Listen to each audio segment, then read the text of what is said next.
A conservatory at midnight, glass walls reflecting candlelight like scattered stars. The scent of orange blossoms so thick Lady Isolde Greymark could taste it on her tongue. Her hands were trembling as she lifted her chin and met the gaze of Caspian, Nightborn Duke of Ravenshire, the man London called the Phantom Duke. "I've never been kissed," she said, and her voice did not waver even as heat flooded her cheeks. He stared at her as though she had struck him, all the practiced control draining from his face until only something raw and startled remained. 6 weeks earlier, she had corrected a philosopher in a crowded salon and changed the course of both their lives. Now she stood before him in borrowed courage and her own truth, waiting to discover whether honesty was the thing that would save them or the thing that would break them both. London wore the night like a widow's veil. Gas lamps flickered along empty streets, casting shadows that stretched and bent across cobblestones, still damp from afternoon rain. In a townhouse on the edge of Mayfair, where respectability met obscurity, a single candle burned in an upstairs window. Lady Isolde Greymark dipped her pen in ink and continued writing. The words came easily now, after 6 years of practice. 6 years of hiding behind a name that was not her own, building arguments in the dark hours when London slept, and she was finally blessedly alone. The essay beneath her hand was the 14th she had submitted to the examiner under the pseudonym Candidus, truth teller. Tonight's subject was the education of women, or rather, the systematic denial of it. Her hand moved across the page in steady strokes, forming sentences that would be read by men who would never know they came from a woman's mind. Men who had debated these ideas over breakfast, quote them in their clubs, and never once imagined the author wore silk gowns and worried about her sister's debut season. The clock on the mantel chimed midnight. She read over the last paragraph. Strong, clear. The kind of logic that would make R.M. respond. He always did. R.M., the mysterious essayist who had been her intellectual sparring partner for 2 years now. Sometimes they agreed, building on each other's arguments like architects constructing a shared cathedral of thought. More often they clashed, and those were the essays Isolde loved best. She had never met him, would never meet him, she assumed. That was the nature of anonymous discourse. It was safer this way. Downstairs, a floorboard creaked. Then came the soft pad of feet, the whisper of fabric against the banister. She hid the essay beneath correspondence and rose to open the door. Cordelia stood in the hallway, wrapped in a dressing gown of pale blue silk, her dark hair loose around her shoulders. At 19, she looked younger in candlelight, more girl than woman, though London would expect her to be, both in 3 weeks' time when she made her debut. "Another nightmare?" Isolde asked quietly. Cordelia shook her head. She held something in her hands, a leather-bound book, worn soft with age. "I found it," she whispered. "In the attic. I was looking for Mother's pearl combs, and I found this instead. In poem." She held out the book. Isolde took it, her heart beginning to pound. She recognized the leather, the gold tooling that had faded to bronze. Her mother's journal, one she had thought lost when their mother died, bringing Cordelia into the world. "Have you read it?" Isolde asked. "Some." Cordelia's voice was small. "Izzy, she was like you. She wrote things, philosophy, politics, all under a false name." The floor seemed to tilt beneath Isolde's feet. She carried the journal back to her desk.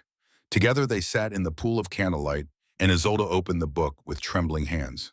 The first page bore a date, May 1790. 25 years ago, the entry began. "I must hide these thoughts somewhere, for they will not be quiet. Today my husband told me I think too much. He meant it as criticism. I took it as confirmation."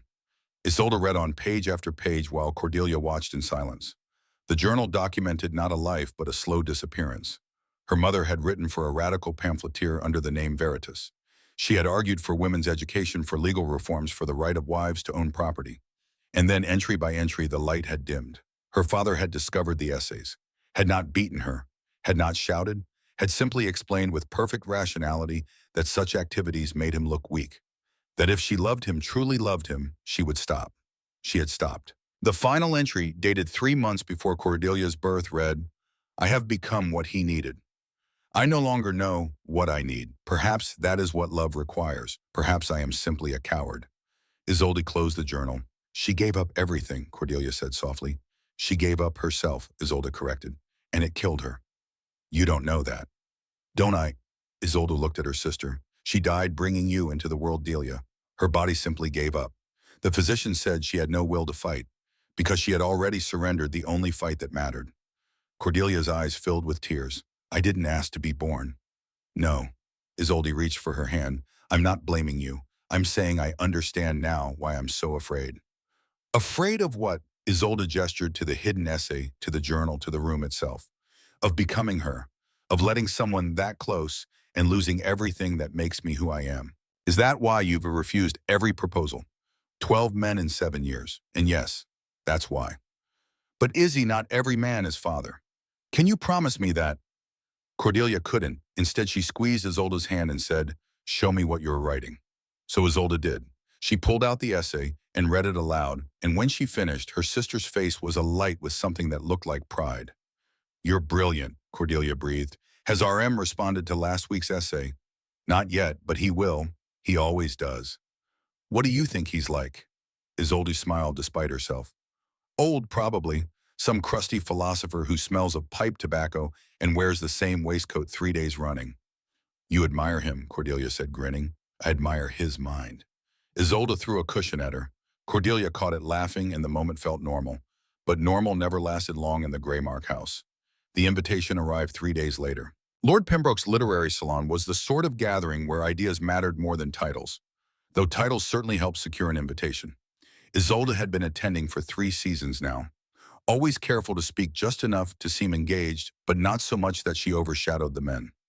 It was exhausting, this constant calibration, but it was also the only place she could breathe. The salon met on Thursday evenings in Pembroke's library, a room lined with books that smelled of leather and wood smoke and the accumulated wisdom of centuries. Tonight the topic was Rousseau's social contract. They slipped into seats near the back. Cordelia immediately pulled out her sketchbook, a small leather volume she carried everywhere, though she never showed the contents to anyone but Isolde. Isolde listened to the arguments swirling around the room. The usual voices dominated Lord Pembroke himself, Mr. Ashford, the banker, Dr. Hughes, the physician.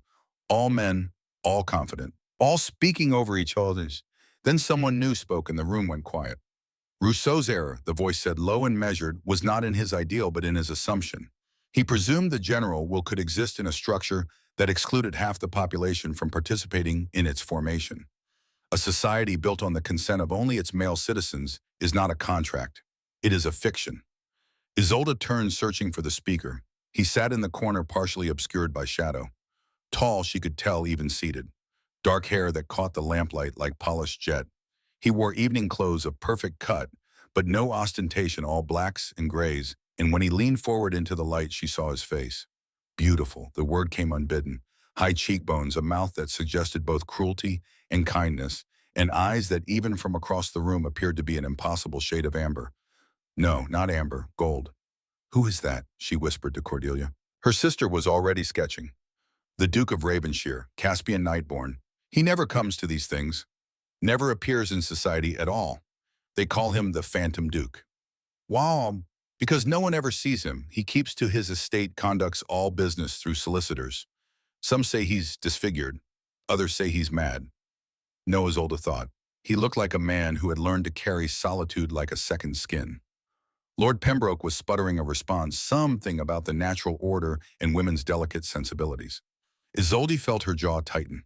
She had heard this argument 1,000 times, had dismantled it 100 times in print, and before she could stop herself, she spoke. "Lord Pembroke, with respect, your argument rests on a foundation of sand. You claim women's exclusion from political participation is natural, yet you must use law and custom and force to maintain it.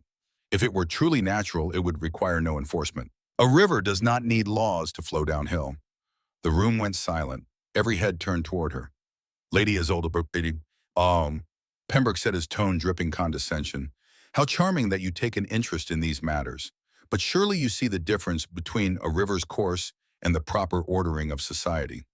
"I see that you have defined proper as whatever serves your interests," Isolde said. Her heart was racing, but her voice remained steady. "That is not philosophy, my lord. That is convenience dressed in Latin." Someone laughed, a low sound, brief but unmistakable. The Duke of Ravenshire was smiling. "Lady Isolde makes an excellent point," he said. "Perhaps, Lord Pembroke, you would care to address her argument rather than her gender." Pembroke's face flushed red. "Your Grace, I hardly think." "I know," the Duke said gently. "That is becoming apparent." The salon erupted in nervous laughter, but Isolde barely heard it. She was staring at the Duke and he was staring back, and something in his expression made her breath catch. Recognition. Not of her face, of something else, something deeper. That voice, that particular cadence of argument, the way he built logic like architecture, precise and unassailable. The Duke of Ravenshire spoke like R.M. wrote. She must have made some sound because Cordelia leaned close and whispered, "Are you all right? You've gone pale." "I'm fine," Isolde managed. I need some air." She rose and slipped from the room. The hallway was cooler, darker. She pressed her back against the wall and tried to think. It was impossible. RM was supposed to be some elderly scholar, not a duke who looked like he had been carved from shadow and starlight. Footsteps sounded in the hallway. She looked up. He stood there, the Phantom Duke, his golden eyes fixed on her with an intensity that should have frightened her. It didn't. "Forgive the intrusion," he said. "But I wanted to tell you that your argument was superb. Rousseau himself could not have done better." "Thank you, Your Grace." "Caspian," he said, "please. Titles are tedious, and I suspect you care as little for them as I do." She should have been scandalized. Instead, she heard herself say, "Only when they're used to silence better minds." He smiled, and the expression transformed his face from beautiful to something more dangerous, alive. "Tell me," he said, moving closer, "do you write beyond correspondence, I mean?" Her heart stopped. "Why do you ask?" "Because people who think as clearly as you do usually can't help but put those thoughts on paper. It would be a waste otherwise. And if I said yes, then I would ask if you publish." The hallway seemed to shrink. She could smell him now, a scent like old parchment and night air, and something else, something wild she couldn't name. "I keep a journal," she said carefully. "Private thoughts, nothing more." It was a lie. She saw in his eyes that he knew it was a lie. "A pity," mate said. "The world could use more voices like yours." He bowed and turned to leave. "Your Grace," she called after him. He paused, looking back. "Do you write?" His smile returned, sharp as a blade. "Every night," he said. "It helps pass the time." Then he was gone, and Isolde was left alone with the terrible, thrilling certainty that everything had just changed. The invitation to Lord Westbrook's country house arrived the following morning. It promised 2 weeks of refined, company-stimulating conversation and all the comforts his estate could provide. Spring was at its height in Kent. The gardens would be magnificent.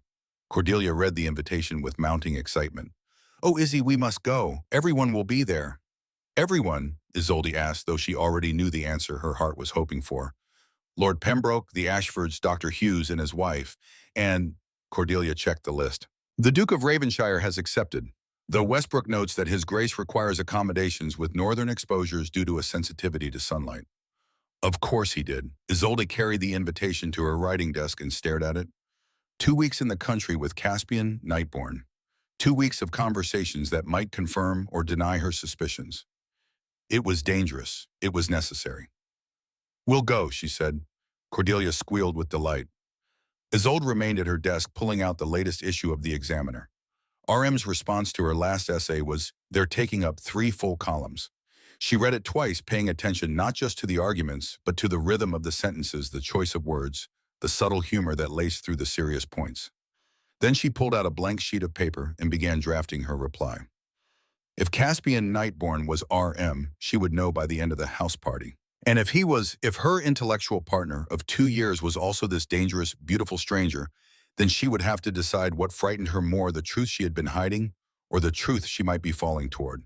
She signed it as always Candidus, truth-teller, liar, both at once. Westbrook Manor rose from the Kent countryside like something from a fever dream. All honey-colored stone and climbing roses with gardens that sprawled toward ancient woods and a lake that mirrored the sky. Isolde and Cordelia arrived on a Thursday afternoon when the light was thick as honey and the air smelled of cut grass and early lavender. "It's perfect," Cordelia breathed. Isolde felt less certain. Perfection always came at a cost. The other guests were already assembled in the drawing room when they entered. Lord Pembroke held court near the windows.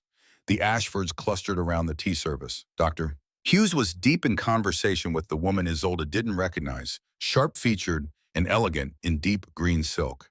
And there, separate from all of them, standing in shadow near the far wall, was Caspian, Nightborn. He looked up as they entered. Their eyes met across the room, and Isolde felt that same shock of recognition, that sense of something clicking into place. Lady Westbrook materialized at Isolde's elbow. "Lady Isolde, Miss Cordelia, how delightful. You must meet everyone. Though I suspect you already know most. But perhaps not Lady Rowena Blackwell. She's only recently returned from the continent." The woman in green turned, and Isolde found herself being assessed by eyes that missed nothing. Lady Isolde, Rowena said, her voice carrying the faint rasp of smoke and expensive wine. I've heard such fascinating things about you. They say you're quite the blue stocking. It was not a compliment. I enjoy reading, Isolde said carefully. How quaint. Rowena's smile was all teeth. I find real conversation so much more stimulating than books. Don't you, Your Grace? She had turned to address Caspian, who had materialized at the edge of their group with the silent speed of smoke. That depends entirely on the book, he said, and the conversation. Surely you don't prefer the company of dead philosophers to living ladies. The dead philosophers tend to make more sense. Isolde choked on a laugh. Rowena's smile tightened. Perhaps, Rowena said, recovering smoothly, that's because you haven't conversed with the right ladies. I do hope you'll join us for cards this evening, Your Grace. I'm told many things, Caspian said. Most of them are false. He bowed and moved away, leaving Rowena staring after him with an expression Isolde couldn't quite read. Frustration, yes, but something else beneath it, something calculating. That, Cordelia whispered as they climbed the stairs to their rooms, was uncomfortable. That, Isolde corrected, was a woman marking her territory. Their rooms were connected by a shared sitting area, all cream and gold and flooded with afternoon light. Cordelia immediately went to the window. Isolde unpacked her books, her writing materials, the small bottle of ink she never traveled without. She had brought her mother's journal. She didn't know why. Some instinct that said she might need the reminder of what happened when a brilliant woman let herself disappear. That evening, dinner was a formal affair. 18 courses, 3 wines, and conversation that sparkled with the brittle brightness of people trying too hard to appear clever. Isolde was seated between Dr. Hughes and Mr. Ashford, neither of whom acknowledged her except to ask her to pass the salt. Across the table, Rowena held court, directing her conversation almost exclusively toward Caspian. Isolde watched him, couldn't help watching him. He barely touched his food, she noticed. Moved the courses around his plate with perfect manners, but consumed almost nothing. After dinner, they gathered in the music room. Cordelia was persuaded to play, and she did so beautifully, her fingers drawing something achingly lovely from the piano. When she finished, the room erupted in applause. Exquisite, Rowena declared, though I confess I prefer more modern compositions. The old pieces feel so constrained. Constraint is what makes form beautiful, Caspian said from his position by the window. Without boundaries, there is no art, only chaos. How terribly philosophical, Your Grace. Do you apply that theory to all aspects of life? To the ones that matter. Their eyes locked. Tension crackled through the air. Rowena smiled. How fascinating. We must discuss your theories at length. Perhaps tomorrow. Perhaps. Isolde felt something twist in her chest. Foolish, she told herself. You barely know him. You have no claim. But her heart had not received that particular memo. The party broke up late. Cordelia went to bed humming. Isolde went to her room but found sleep impossible. Her mind raced with questions, suspicions, and the echo of Caspian's voice saying, "Constraint is what makes form beautiful." RM had written almost those exact words in an essay 6 months ago. She needed to know, needed to be certain. So when the house finally fell silent and the clock chimed midnight, Isolde wrapped herself in a dark cloak, slipped from her room, and went to find him. The conservatory was attached to the east wing, accessible through a servant's corridor. Isolde moved through sleeping halls like a ghost, her heart hammering. She had no plan, no speech prepared, only the desperate need to stand before him and ask, "Are you RM? Have we been speaking to each other all this time?" The conservatory doors were unlocked. She stepped inside and stopped, breath-catching. Glass walls stretched toward a sky scattered with stars. Orange trees grew in enormous pots, their blossoms filling the air with scent so thick she could taste it. Candles burned in iron holders, their flames reflected infinitely in the glass. And there, standing among the orange trees with his hands clasped behind his back, was Caspian, Nightborn. He turned as she entered. No surprise crossed his face. He had known she would come. "Lady Isolde," he said quietly, "I was hoping you might find your way here."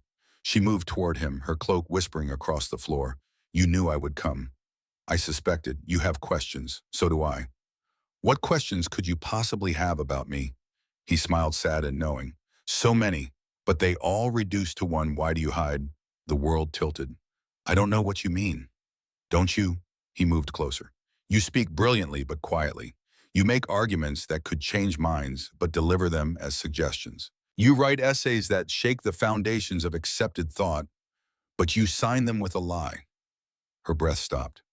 How did you? I know your mind is old. I have been arguing with it for 2 years. There it was, the truth she had suspected. You're RM, she whispered. I am. But you're also a duke. Why would you need to hide? His expression shifted, something dark moving behind his eyes. Because I am hiding something far more dangerous than unconventional opinions. What? He reached up and she saw his hand was shaking. If I tell you, he said, everything changes. You will not be able to unknow it. And you may decide quite reasonably that I am a monster. She should have stepped back. Instead, she stepped closer. I have spent my entire life being told what I am, she said, what I should be, what I'm capable of. And I have spent 2 years arguing with someone who saw past all of that to the mind beneath. If that mind belongs to you, then I want to know you. All of you. Even the parts you think are monstrous. He closed his eyes, and then the words escaped her like prisoners long held. I've never been kissed, sir. Her voice did not waver even as heat flooded her cheeks. I've never been kissed because I have watched what it costs a woman to let someone that close. I watched my mother disappear into my father's shadow. Watched her silence herself. Her brilliance, everything that made her who she was. She died, still silent. And I vowed I would never. Her voice broke. Caspian's eyes opened, and in them she saw something she had never expected to find. Understanding. I lost someone too, he said quietly. Her name was Caroline. She was human, brilliant, brave. And they killed her for loving me. He paused, and when he continued, his voice was barely a whisper. 600 years ago. Isolde stared at him. 600 years, killed her, the pieces fell into place. What are you? She whispered. He took a breath he didn't need, made the choice that would alter both their futures, and told her the truth. I am the Vampire King, Caspian said. I was transformed in the year 965. I have ruled the darkness for 850 years. And against every law of my kind, every lesson written in blood and loss, I have fallen in love with your mind, your courage, your refusal to disappear. He paused. I have fallen in love with you. The conservatory held its breath. The candles burned. The orange blossoms perfumed the air like a promise or a warning. And Isolde Greymark felt the walls she had spent 25 years building begin to crack. Not break, not yet, but crack. Enough to let in light. Enough to let in truth, enough to let in the terrible, exhilarating possibility that maybe love did not have to mean disappearing. Maybe it could mean being seen. Show me, she said, and he did. Caspian Nightborn had lived 850 years. He had seen empires rise and crumble, watched the Black Death consume cities, survive wars that history books barely remembered. But he had never been more afraid than he was in this moment, preparing to show Isolde the truth. Step back, he said quietly. Please. She did 3 steps, her eyes never leaving his face. He closed his eyes and stopped pretending. The change was subtle at first, a stillness that went beyond mere quiet. His chest ceased its false rhythm of breath. The carefully maintained warmth of his skin cooled, and when he opened his eyes again, they burned gold lit from within. Isolde's hand went to her throat. I am not breathing, he said, and his voice carried differently now, resonant in ways human vocal cords could never achieve. I have not breathed since the year 965. I have not needed food or sleep or any of the small mercies that make human life bearable. He moved then, and the movement was wrong. Too fast, impossibly smooth. One moment among the orange trees, the next beside the far wall 30 feet away, without having crossed the space between. Isolde gasped. I am stronger than 10 men, he continued. I can hear your heartbeat from across this room. I can smell the lavender soap you used this morning, the ink on your fingers, and beneath it all the scent of your blood. His voice roughened on the last word. I have killed to survive. Not humans, not for 300 years, but I have taken life. Animal blood sustains me now, but the hunger is always there. And when I am close to you, every instinct I possess screams that you are prey. Silence filled the conservatory. But you don't, Isolde said. Her voice shook, but she had not run. You resist. Yes. Why? He met her eyes again. Because I learned 600 years too late that taking what we want destroys what we need. When the Vampire High Council killed Caroline, they taught me that lesson. She was human, brilliant, brave, and they executed her for the crime of loving me, for making me weak. His hands clenched. It worked. I have been alone ever since, ruling from the shadows, keeping my kind in line, making certain we do not prey on humans indiscriminately, building a kingdom in darkness because light had become unbearable. Until I read an essay in the Examiner that made me feel something other than hollow. Until I found myself arguing with Candidus every week, looking forward to it like a man dying of thirst looks toward water. Until I walked into Pembroke's salon and saw you and knew I had already been in love with your mind for 2 years. Isolde pressed her hand against the glass wall. This is impossible, she whispered. Yes. You're a monster from children's stories. Yes. You've killed. Yes. She looked at him for a long moment. Then, are you RM? The question was so unexpected, so perfectly Isolde, that Caspian laughed. The sound was rusty. Yes, he said. Every essay, every rebuttal, every argument, all of it was mine. The one about women's education, 3 months ago. I've read your response 23 times. Something shifted in her expression. Fear remained, but curiosity had joined it. Show me again, she said. The speed. So he did. He moved through the conservatory like wind touching the far wall, the ceiling, the top of an orange tree, returning to stand before her in the space of a heartbeat. When he stopped, she was smiling. Not afraid. Smiling. That's extraordinary, she breathed. That's unnatural. So is genius. So is perfect pitch. She stepped closer. You said your kind has laws, that the council killed Caroline for breaking them. What law did she break? She loved me. I loved her. That was enough. And now if they discover I have feelings for a human woman again, they will kill you, and they will strip me of my crown and leave me to face eternity powerless and alone. And then we should be very careful, Isolde said quietly, that they never find out. Caspian stared at her. You're not running. No. You should be. Probably. She moved closer still. I've spent my entire life being careful, being quiet, hiding who I am. You have done the same. We are both pretending to be less than we are. She reached up, her hand shaking, and pressed it against his chest.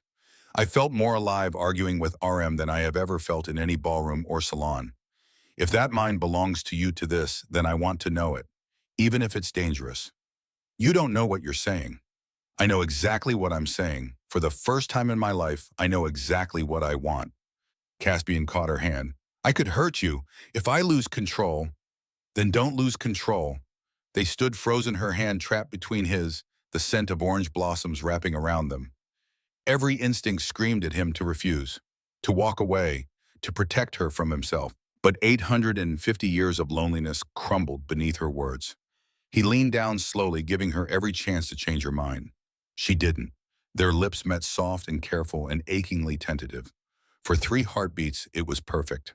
Isolde's mouth warmed beneath his, her hand still pressed against his chest. Then the hunger surged. Caspian felt his fangs extend, sharp and sudden. He tasted blood where his fang had caught his own lip, and the copper sweetness mixed with Isolde's scent made the world narrow to red, in need, and now. He jerked back so hard he nearly fell. Isolde stood frozen, her fingers touching her lips. I'm sorry, Caspian gasped. The fangs were still extended.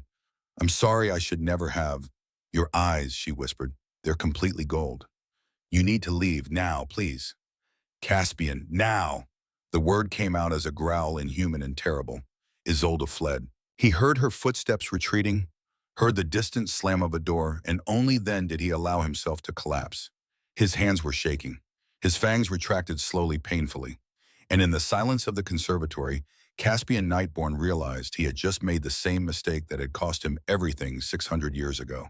He had let himself feel. Isolde made it to her room before the tears came. She locked the door, pressed her back against it, and slid down until she was sitting on the floor with her knees drawn up and her heart trying to beat its way out of her chest. A vampire. The Vampire King. 850 years old. And she had kissed him. Wanted to kiss him again. Was that madness? Normal women did not learn that the man they were falling for was an immortal monster and then feel disappointed that the kiss had ended. But then she had never been a normal woman. She pulled herself up and moved to her writing desk. Her hands were still shaking, but the pen could steady them. She pulled out paper and began to write. He is a vampire. He drinks blood. He is killed. These are facts. He is also RM. He writes brilliantly. He sees me in ways no one ever has. These are also facts. The question is, which facts matter more? She wrote until her hand cramped, wrote until the sky began to lighten. Then she hid the pages, washed her face, and prepared to face another day of pretending everything was normal. Cordelia found her at breakfast. "You look terrible," her sister said bluntly. "Did you sleep at all?" "No." "Are you ill?" "No." "Then what?" Cordelia stopped, leaned closer. "Izzy, you went somewhere last night." "I needed air." "For 3 hours." Isolde said nothing. Cordelia's eyes widened. "You met him, the Duke." "Delia, what happened? Did he hurt you?" "No, he would never." The certainty in her own voice surprised her, but it was true. Caspian would tear himself apart before he would willingly harm her. "Then what?" Cordelia pressed. Isolde looked at her sister, sweet Cordelia, who still believed the world was fundamentally safe, that people were what they seemed. "How could she possibly explain he has secrets?" Isolde said finally. "Dangerous ones. And I am trying to decide if knowing them makes me brave or foolish." "Do you care for him?" Isolde closed her eyes. "Yes. God help me, yes." Cordelia reached across the table and took her hand. "Then be brave. Mother was never brave and it killed her. Don't make the same mistake." The words struck like a bell. Isolde squeezed her sister's hand and made a decision. She would learn everything about vampires, about Caspian's past. She would research until she understood exactly what she was walking into. And then she would decide, not from fear, but from knowledge, the way she made every important choice. The library at Westbrook Manor was extensive. Lord Westbrook himself pointed Isolde toward the hidden collection. "My grandfather," he explained, walking her down a narrow corridor, "was something of an occultist, collected all manner of strange volumes. Most of it nonsense, of course, but fascinating nonsense." He unlocked a door that led to a small, dusty room lined with books that smelled of leather and secrets. "Help yourself, though I can't imagine what a lady of your education wants with medieval bestiaries and folklore." "Research," Isolde said, "for an essay." He left her there. It took 2 hours to find what she was looking for, a volume bound in cracked leather, De Natura Vampiris, the nature of vampires. She carried it to a chair near the window and began to read. The text was Latin. Isolde translated slowly, piecing together a picture of what Caspian was, what he had been. Vampires were made, not born, a human transformed through the exchange of blood, dying and rising as something other. They could not walk in sunlight, could not cross running water, required blood to survive, though animal blood could sustain them if human was denied. They were immortal, ageless, impossibly strong and fast, and they were ruled by a hierarchy as rigid as any human court. At the top sat the vampire king, the oldest and most powerful, whose word was law, Caspian. There were rules, laws written in blood over centuries, and one law appeared again and again: no vampire shall bond with a human. The bloodline must remain pure. Those who violated the law faced execution, both the vampire and the human. Isolde set the book down with shaking hands. Caroline had not simply died. She had been executed for the crime of loving Caspian. And if the council discovered that Caspian was developing feelings for another human woman, they would do the same to her. She should have been terrified. Instead, she felt a cold, clear fury begin to build, a law that demanded loneliness, a law that punished love, a law that existed solely to maintain power. She had spent 2 years writing essays about unjust laws. This was no different, and she would be damned if she let fear dictate her choices. She was still reading when she heard footsteps behind her. She turned, expecting Westbrook. Instead, she found herself face to face with a man she had never seen before. He was tall, dark-haired, with features that were almost as perfect as Caspian's. Almost. There was something cruel in the set of his mouth, something cold in his eyes that were the color of old amber. "Lady Isolde," he said, and his voice carried the same inhuman resonance she had heard in Caspian's. "How industrious of you. Reading about my kind." Every instinct screamed danger. "Who are you?" "Theron, I am second to the king, his most trusted advisor." The smile that crossed his face did not reach his eyes. "Or I was until he became distracted." Isolde stood slowly. "I don't know what you mean." "Don't you? The king has been behaving strangely for weeks now. And now I find you a human woman reading vampire lore in a manor where the king just happens to be staying." He moved closer. "The king is weak. He has been weak since Caroline. And weakness in a king endangers us all." He leaned close. "You seem like an intelligent woman, Lady Isolde. So let me be clear. Stay away from Caspian Nightborn.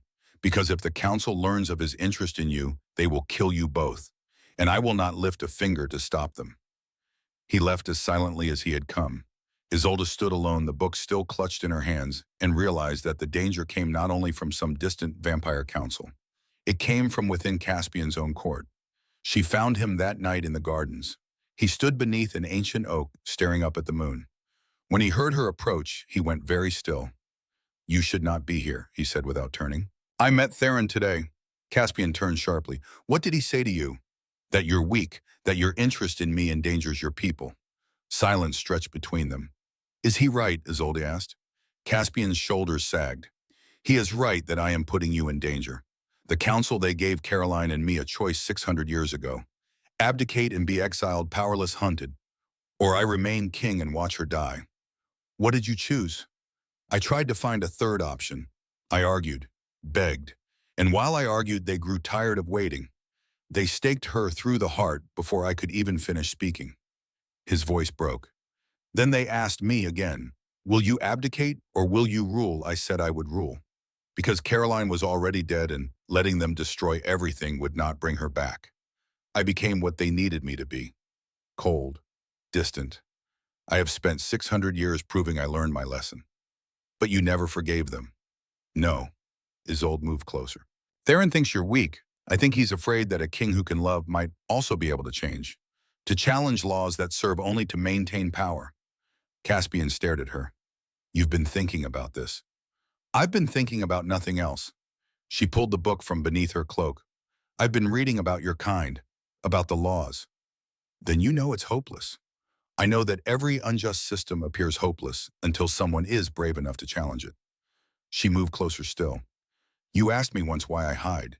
The answer is the same reason you've spent 600 years pretending not to feel. Because the world is cruel to those who dare to be different." She reached for his hand. "But I am done hiding.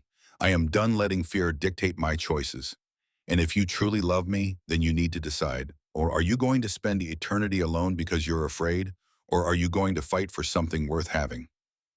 Caspian looked down at their joined hands. "If I fight, they will kill you. If you don't fight, I will have wasted my entire life being safe. And I would rather die having lived than survive having hidden." He pulled her into his arms. "You are the bravest person I have ever met. Braver than any warrior, any king, any vampire who has walked this earth. And I do not deserve you." "No," Isolde agreed. "But you're going to try anyway." He laughed, the sound wet and broken and human. And in the darkness beneath the oak tree, they made a plan. They would be careful. They would hide their connection from Theron and the council. They would continue to argue in print to maintain the appearance of intellectual rivalry. And when the time was right, Isolde would publish an essay that would shake the foundations of both human and vampire society. An essay about love, about laws designed to control rather than protect, about the fundamental right of all thinking beings to choose their own futures. She would sign it Candidus. And Caspian would write the rebuttal that would support her arguments while appearing to oppose them. They would change the world together. It was a beautiful plan. It lasted exactly 8 days.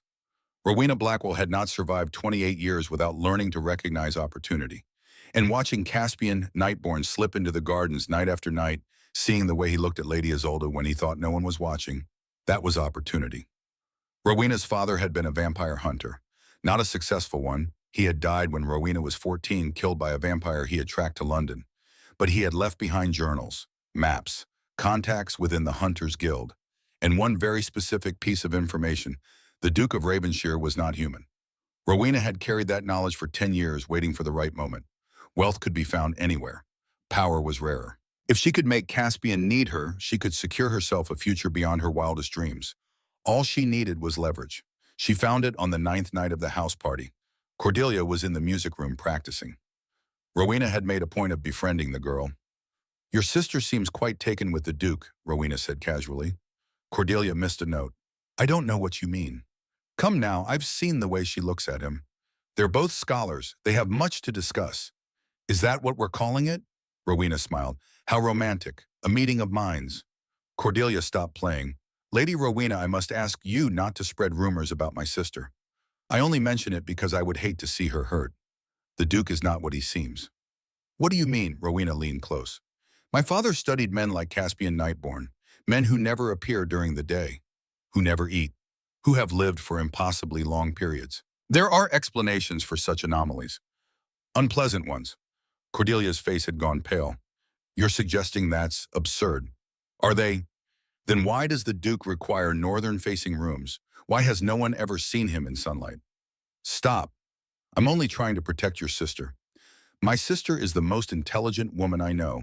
If there were anything to fear, she would see it. Cordelia stood abruptly. This conversation is over. She fled the room, but the seed had been planted, and Rowena began to make plans. The message reached the Vampire High Council 3 days later. It was delivered by Theron, who had spent the past week watching his king fall deeper into the same trap that had destroyed him centuries before.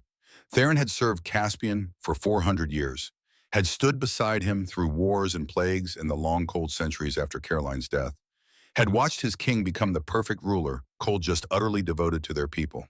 And now he was watching that perfect king crumble. For a human woman who wrote essays, it was unbearable. So Theron wrote to the council and he told them everything. About Isolde Greymark, about the intellectual connection, about the late-night meetings, about how history was repeating itself. The council's response was swift. They would attend the upcoming Harrington Ball in London. They would see this woman for themselves. And if the situation was as serious as Theron suggested, they would handle it the way they had handled Caroline. Permanently. Theron sealed the letter and felt nothing but relief. He was saving his king. Even if Caspian cursed his name for centuries to come, this was mercy. Better to cut out the infection before it could spread. The invitation to the Harrington Ball arrived on a Tuesday morning. Isolde read it twice. 3 weeks from now, London's grandest social event of the season. 500 guests. The kind of ball where reputations were made or destroyed.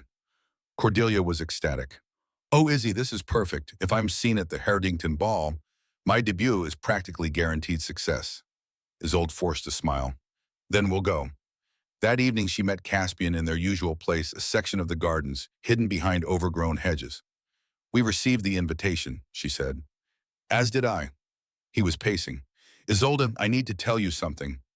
Theron has been watching us. I can feel his attention. He's planning something. Can you control him? In theory. In practice, Theron has connections within the council that predate my reign. If he wanted to move against me, he has the power. Isolde felt cold. What would he do? Expose us, force the council to act. They would not give me a choice this time. They would simply eliminate the threat. Me. Yes. She should have been afraid. Instead, she heard herself say, then we need to act first. Caspian stopped pacing. What? At the Harrington Ball, I'm going to reveal myself as Candidas. Publicly. She spoke quickly. I'll give a speech about truth and courage, and you will be there to support me. Isolde, that's madness. I'll be free, she interrupted, and I'll have claimed my voice in front of 500 witnesses. If something happens to me after that, questions will be asked. The spotlight protects as much as it exposes. Caspian stared at her. You've been planning this. I always knew that eventually I would have to choose between safety and truth. I'm choosing truth. He moved to her, cupping her face. You are extraordinary. I'm terrified. Both can be true. He leaned his forehead against hers. I will protect you. Whatever happens at that ball, I will stand between you and anything that tries to harm you. Even your council. Especially them. When they stayed like that, breathing each other's air, holding on to each other, against the storm they could both feel building. Then Cordelia's voice cut through the darkness. Isolde, they sprang apart. Cordelia stood at the hedge entrance, her face pale in the moonlight, her sketchbook clutched to her chest. Delia, Isolde said, what are you doing here? I followed you. I've been following you for 3 nights. Cordelia's voice shook. Lady Rowena said things, terrible things, about vampires, and I thought she was mad, but then I watched you sneak out and I needed to know. Her voice trailed off as she looked at Caspian.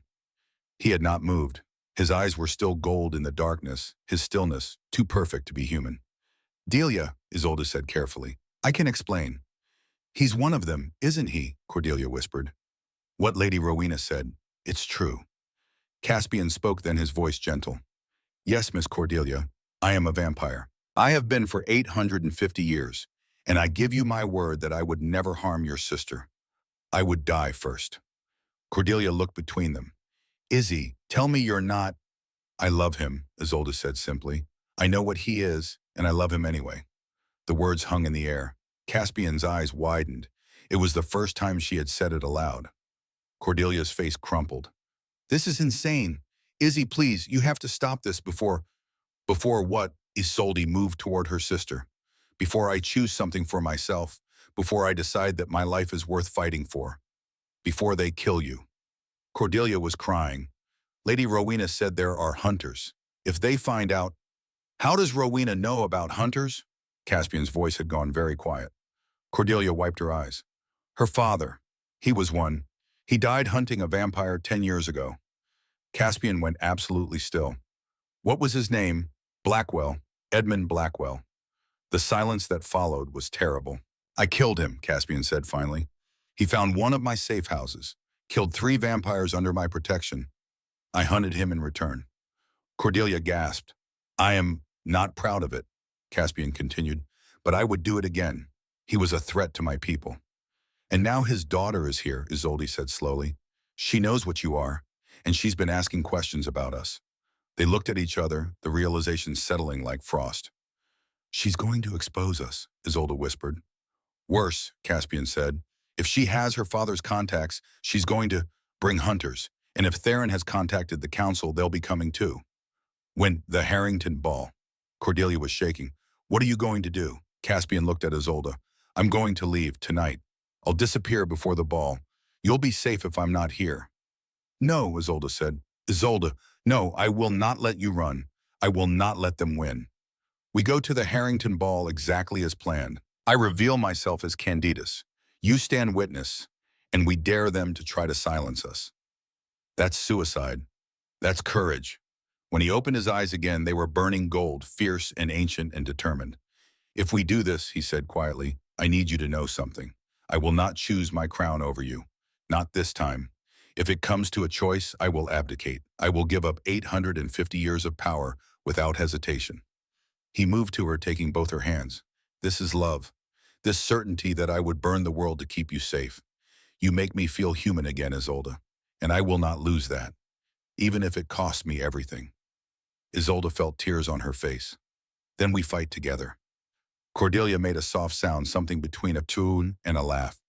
You're both insane, she said, absolutely insane, and I'm going to help you. They stared at her. You need allies, Cordelia said firmly. I can't fight vampires or hunters, but I can do something else. I can paint. She held up her sketchbook. I've been drawing everything. I have visual proof of your arguments of the intellectual connection. If you're going to make your stand, you need evidence that you're more than scandal. You would do that, Isolde asked. Risk your reputation. You're my sister, and you're right. About everything, I've been drawing in secret for 3 years because I was afraid. I'm done hiding too. The 3 of them stood together in the midnight garden, and for a moment the future seemed almost possible. Then Rowena Blackwell stepped out from behind the hedges. How touching, she said, and her smile was sharp as broken glass. The vampire, the blue stocking, and the innocent. What a perfect little tragedy. Caspian moved in front of Isolde so fast she didn't see him move. How long have you been listening? Long enough. Rowena held up a small notebook. Long enough to have written down every word. And tomorrow morning this will be delivered to both the Hunters Guild and the Vampire High Council, along with the location and date of the Harrington Ball. Why? Isolde asked. What do you gain at justice? My father died because of him. Now I'll watch him die because of you. Rowena looked at Caspian. 10 years I've waited, and now you've handed me everything I need. She turned to leave. Caspian could have caught her, could have stopped her. But there were witnesses now. Cordelia had seen what he was. Any violence would only confirm Rowena's accusations. So he let her go, and in the silence that followed, Isolde took Caspian's hand and said the only thing that mattered. 3 weeks. We have 3 weeks to prepare. She smiled fierce and bright and utterly unafraid. That's enough time to change everything. 3 weeks was not enough time to change the world, but it was enough time to prepare for battle. Isolde returned to London with Cordelia the day after Rowena's discovery.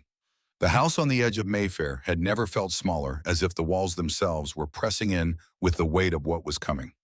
She wrote through the nights, a speech, words that would need to carry across a ballroom of 500 people, and convince them that the woman they had dismissed for 25 years was worth listening to. Words that might be the last thing she ever said. Cordelia worked beside her, translating Isolde's arguments into visual form. Sketches became paintings. Side by side, the sisters built an arsenal of truth. and every midnight a shadow would appear at Isolde's window.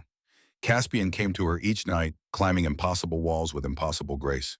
They did not kiss again, did not touch more than hands clasped across her desk.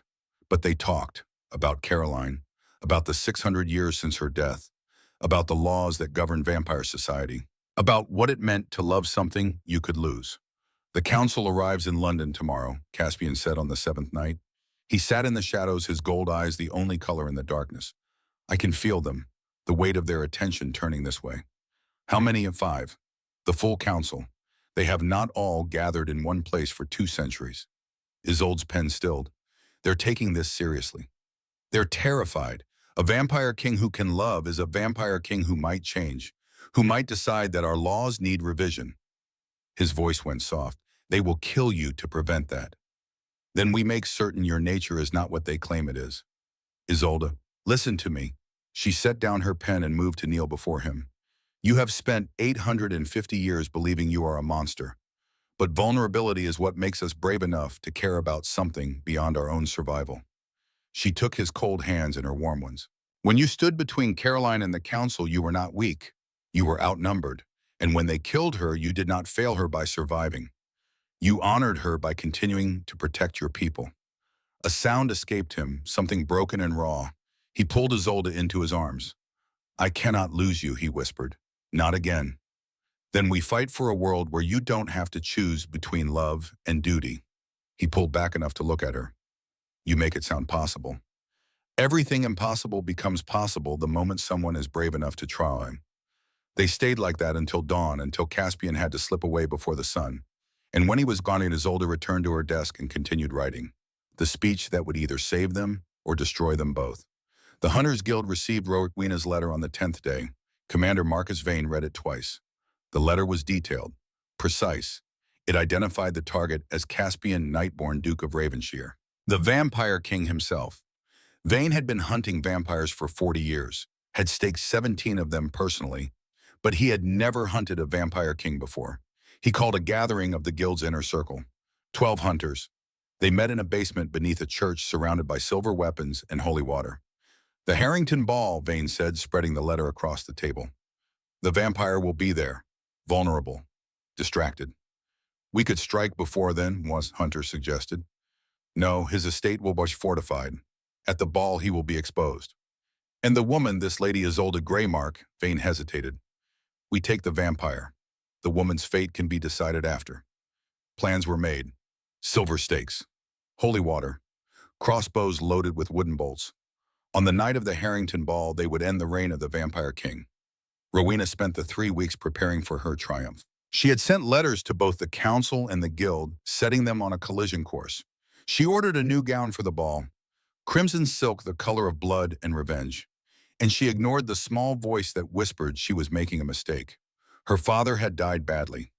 She had been 14 when they brought his body home drained of blood. But Rowena had spent 10 years learning that knowledge did not ease grief, and grief left to fester became something darker.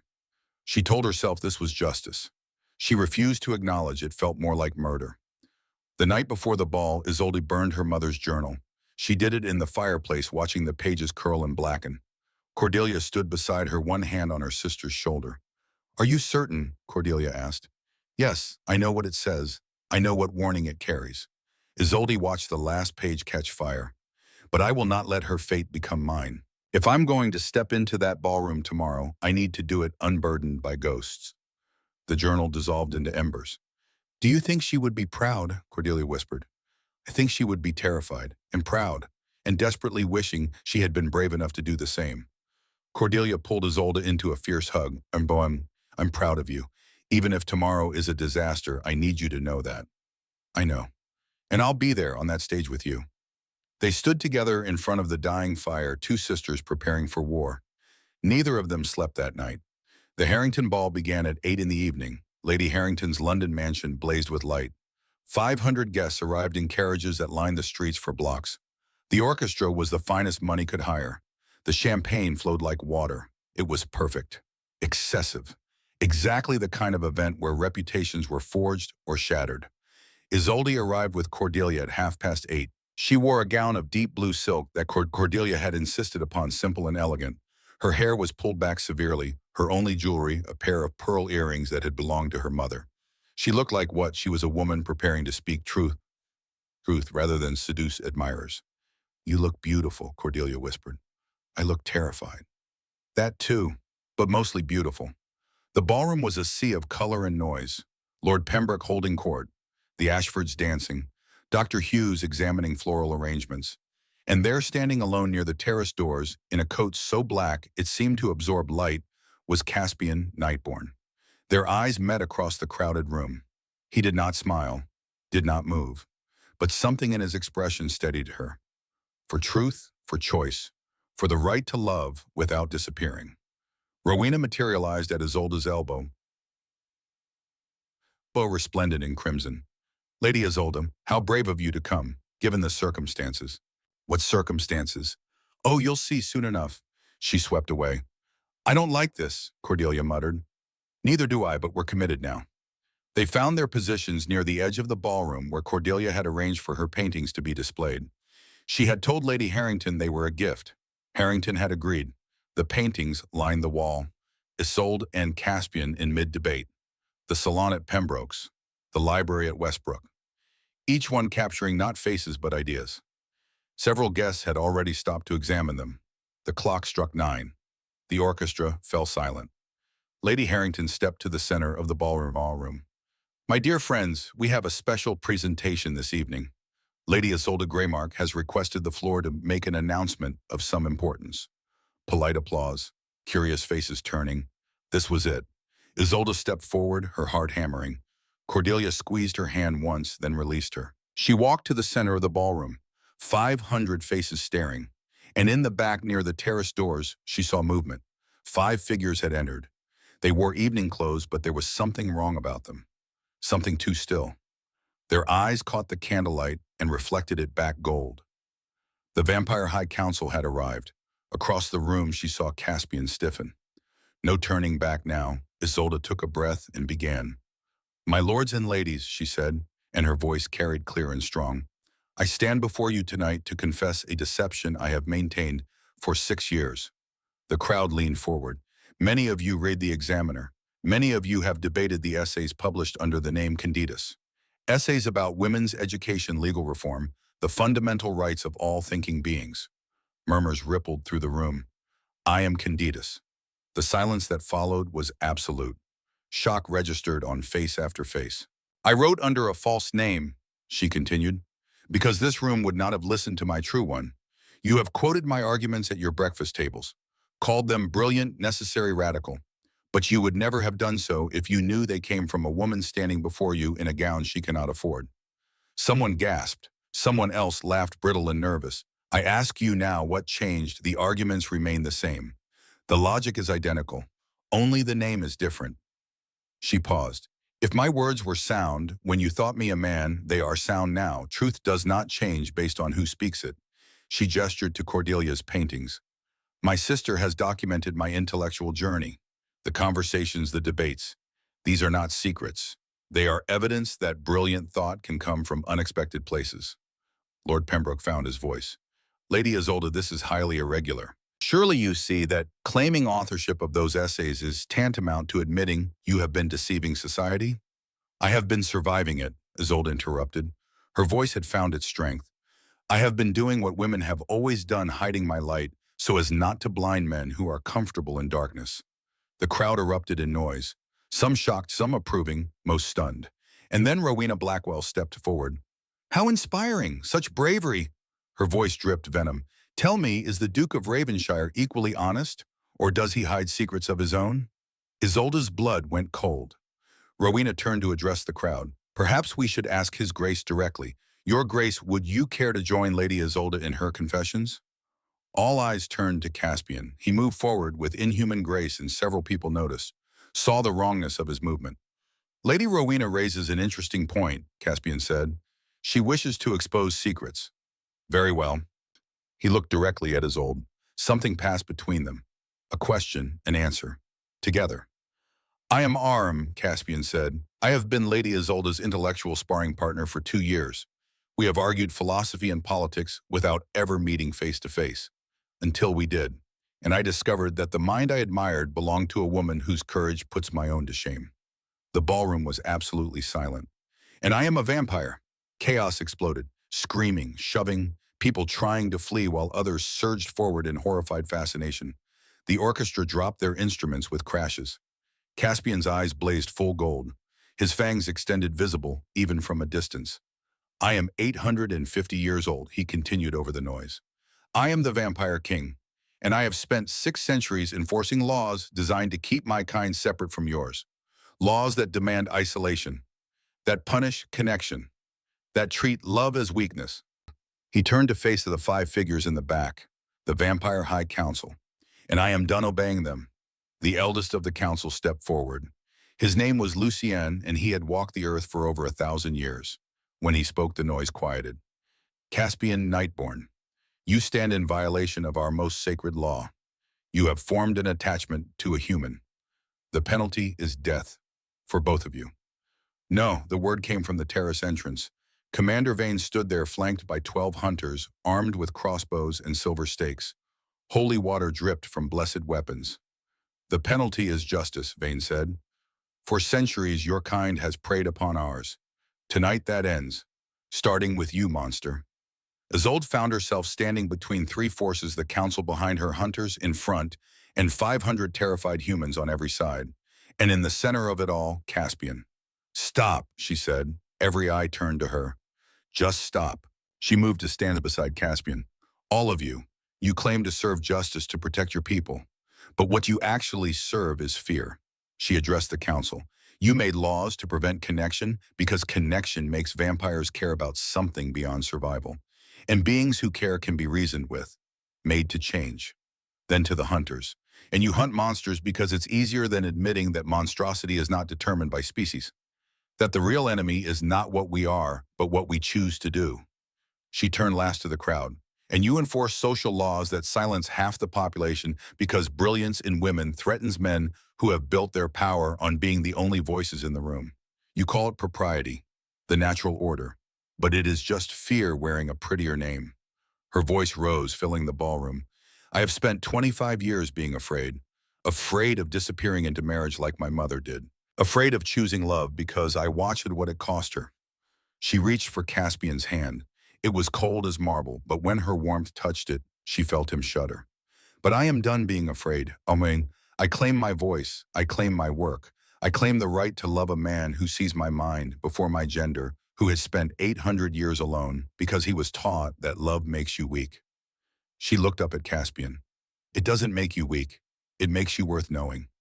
Tears were streaming down her face now. So do what you will. Kill us if you must.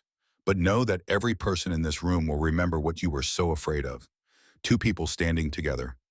A vampire and a human. A king and a scholar.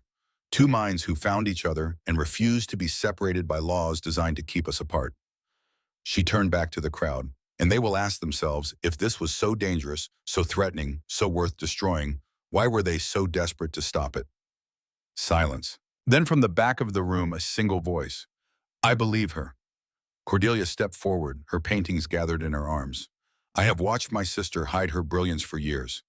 I have watched her diminish herself. And I am done watching.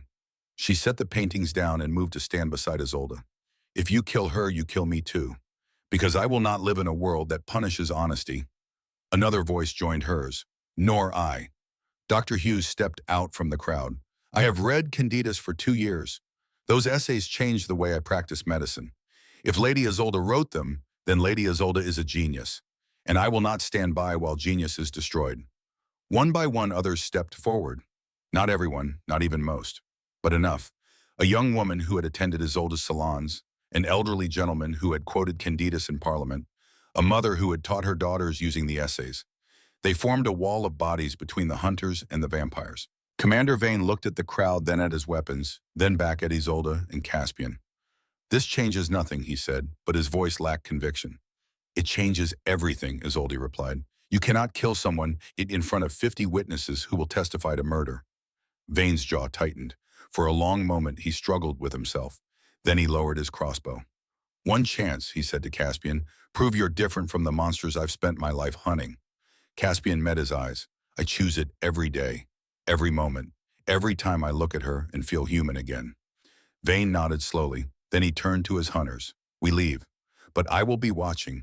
If you hurt anyone, if you break this fragile peace, I will hunt you to the ends of the earth. The hunters retreated. That left only the council. Lucian moved forward until he stood face to face with Caspian.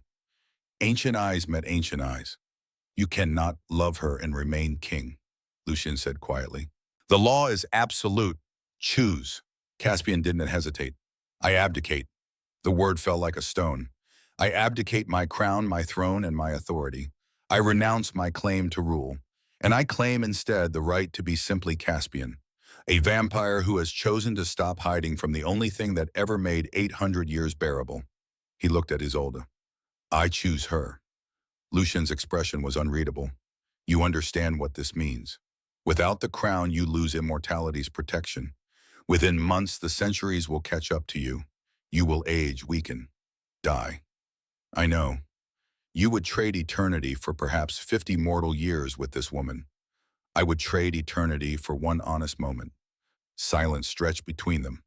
Then Lucien did something no one expected. He smiled. Good, he said. Caspian stared. What? We needed to know if you meant it, if you would truly choose love over power. Lucien gestured to the other council members. Caroline's death was a mistake. We were young then, afraid of change. We thought control was the same as leadership. We were wrong. He looked at the crowd, at the humans still forming a protective wall. This, he said, is what we feared. Connection. Alliance. The moment when humans and vampires stand together. Because once that happens, we cannot go back to being separate. We must learn to coexist. He turned back to Caspian. Keep your crown, but change the laws. Make room for this. He gestured to Isolde. Because if a vampire king can love and remain strong, perhaps the rest of us can learn to be less alone.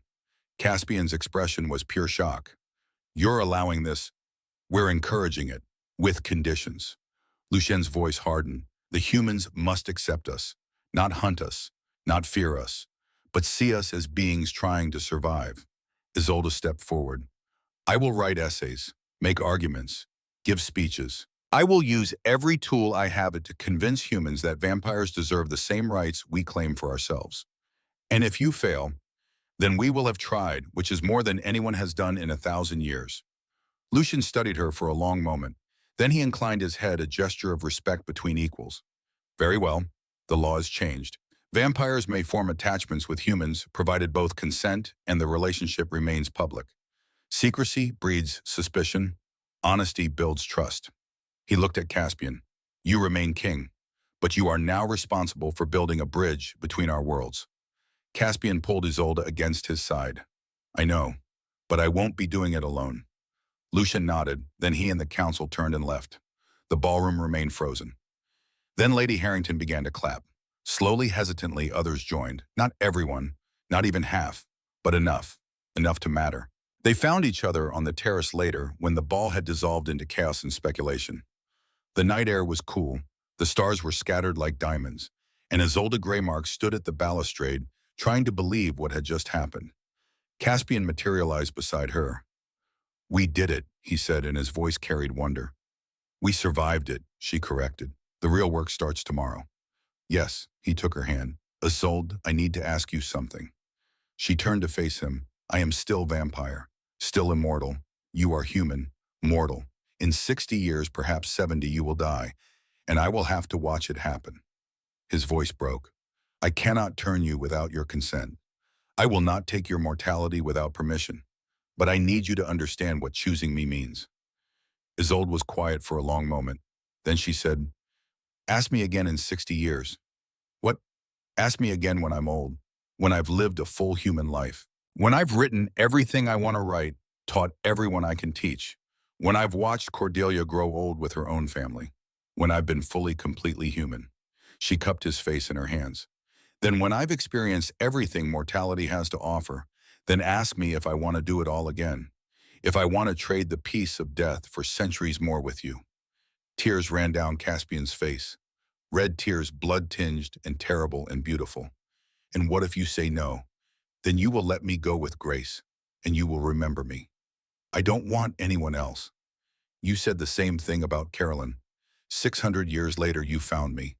She smiled through her own tears. I'm not asking you to stop living when I stop breathing. I'm asking you to honor what we have now, for however long we have it. Caspian kissed her then properly this time without fear or hunger. Just love. When they finally pulled apart, Isolde was breathless. Was that your first real kiss? Caspian asked. Yes. How was it? She pretended to consider. Adequate. Could use work. Perhaps we should practice. His laugh was surprised and perfect. Perhaps we should. And somewhere in the ballroom behind them, London society tried to make sense of what had just happened. But Isolde and Caspian were done caring what London thought. They had found something rarer than acceptance. They had found each other.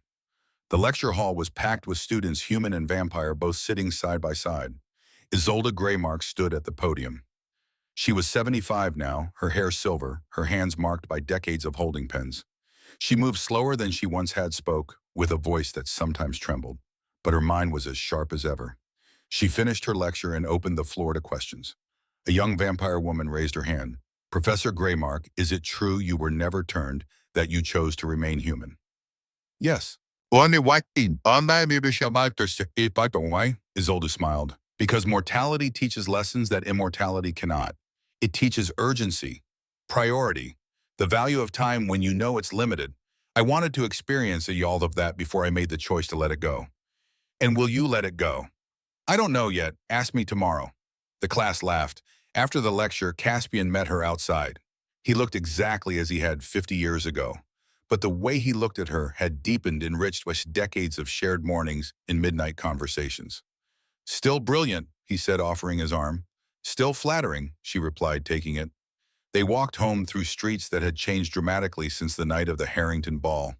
Vampire-owned businesses stood beside human ones. Mixed couples walked openly. Children adopted by vampire-human partnerships played in parks. It was not perfect. There were still those who hated, who feared. But it was better, and better was enough. That night in their library, surrounded by books they had written together, and separately, Isolde sat in her favorite chair and Caspian sat at her feet. I have a question, he said quietly. She knew what he was going to ask, had known for months now. Ask me. Will you let me turn you when the time comes? Will you choose to stay? Isolde was quiet for a long moment, considering. She had lived fully, loved deeply, written everything she needed to write, taught generations of students, watched Cordelia raise children and grandchildren who knew to value brilliance over silence. She had been Candida's, had claimed her voice, had made her mark on the world. And now at 75, she had earned the right to make one final choice. Yes, she said, when the time comes, but not yet. When I've finished the book I'm writing, when I've taught my last class, when I've said goodbye to everyone who needs to hear it. She reached down and took his hand. When I'm ready to start again, to be young again, to have centuries ahead instead of years. You're certain. I'm terrified, but I'm also certain. There's still so much I want to argue with you about, so many essays to write, so many minds to change. She smiled. I'm not done yet. Not with you, not with this work, not with life. Even if it means becoming what I am. Especially then, because I will bring my humanity with me, my memories, my understanding of what it means to live and choose to live again. And perhaps that perspective is what vampire society needs. A queen who remembers being mortal. Caspian's eyes went wide. Queen? Well, yes. If you're the king and I'm your partner, doesn't that make me queen? I suppose it does. Then I accept. Provisionally. Subject to negotiation of terms. He laughed. You would negotiate the terms of immortality. I would negotiate anything. It's what I do. He pulled her into his arms, careful of her fragile bones. I love you, he whispered into her silver hair. I have loved you for 50 years. I will love you for 50 more, for 500 more, for however long you'll let me. Then you'd better prepare for a very long argument, Isolde murmured, because I have a lot of opinions about how to run a vampire kingdom, and I intend to share every single one. I wouldn't have it any other way. They sat like that as the candles burned low and the night deepened. Two people who had found each other across impossible divides. A vampire king who had learned that love was not weakness, but strength. A human woman who had refused to disappear. And together they had built something that would outlast them both. A legacy of truth, of courage. of choosing to be seen, to be known, to be vulnerable in a world that punished vulnerability. They had been each other's first real kiss, and they would be each other's last choice. Again and again and again, for as long as eternity allowed, which as it turned out was exactly long enough.